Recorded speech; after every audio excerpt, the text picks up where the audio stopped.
vamos falar sobre audiência. Primeira informação sobre audiência trabalhista, nós vamos para o artigo 813 da CLT, que já foi tantas vezes cobrado nos concursos de TRTs. As audiências trabalhistas, são realizadas de 8 às 18 horas. Qual que é o cuidado que a gente tem que ter aqui? A audiência trabalhista, obviamente, é um ato processual.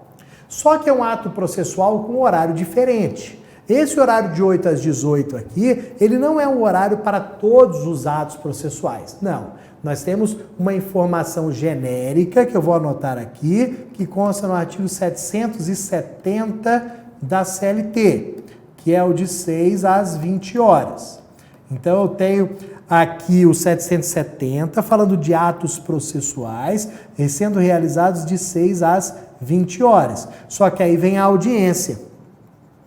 A audiência é de 8 às 18, porque consta naquele artigo específico que é o 813 da CLT.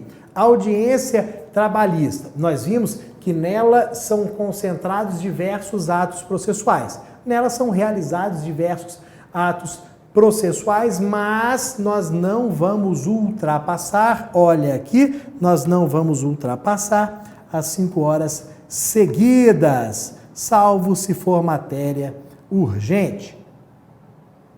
Então, não ultrapasso as 5 horas seguidas, salvo se for matéria urgente. Depois, atraso nas audiências. Já falamos sobre atraso das partes, mas trouxe novamente aqui para nós tratarmos também do atraso do juiz. Nossa audiência está marcada hoje para as 9 horas. Aí você sabe que se for feito o pregão às 9 horas e você parte não estiver lá, ferrou. Por quê? Porque não existe previsão legal de atraso. Você não pode se atrasar nem um segundo sequer. O juiz não tem obrigação de te esperar um segundo sequer. Essa informação consta na OJ 245 da SDI1, que fala que não há previsão legal de atraso. Agora, não há previsão legal de atraso para a parte.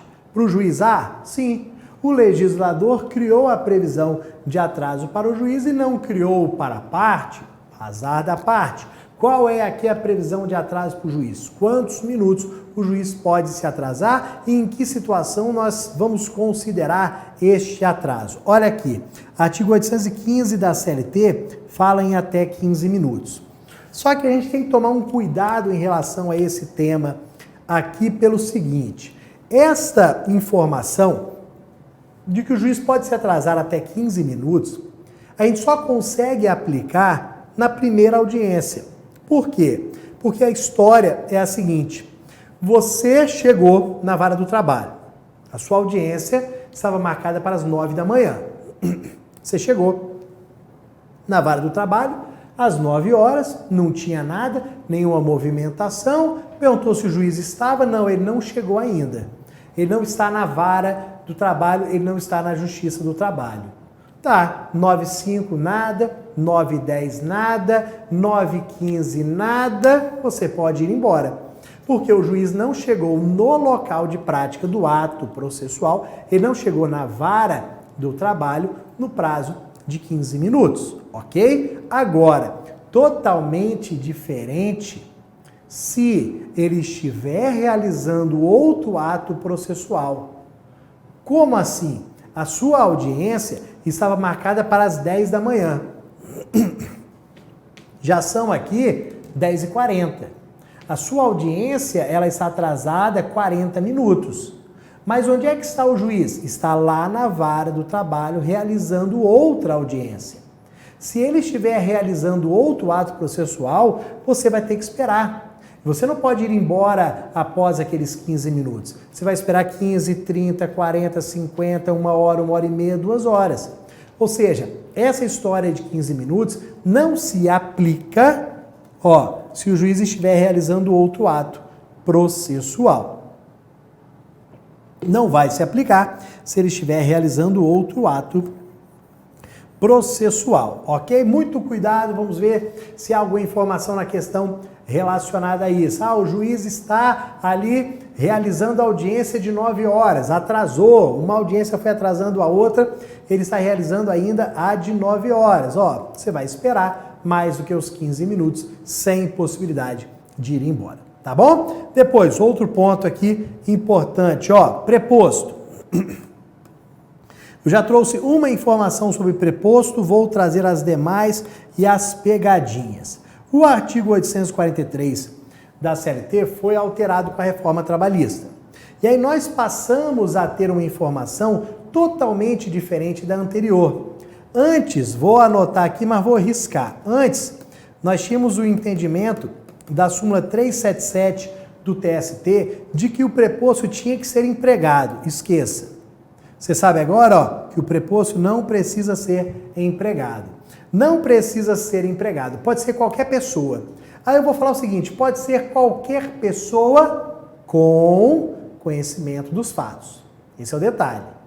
Pode ser qualquer pessoa, sim, desde que tenha conhecimento dos fatos. Olha por quê? Por que ele precisa ter conhecimento dos fatos? Porque o preposto vai falar em audiência como se fosse a própria empresa.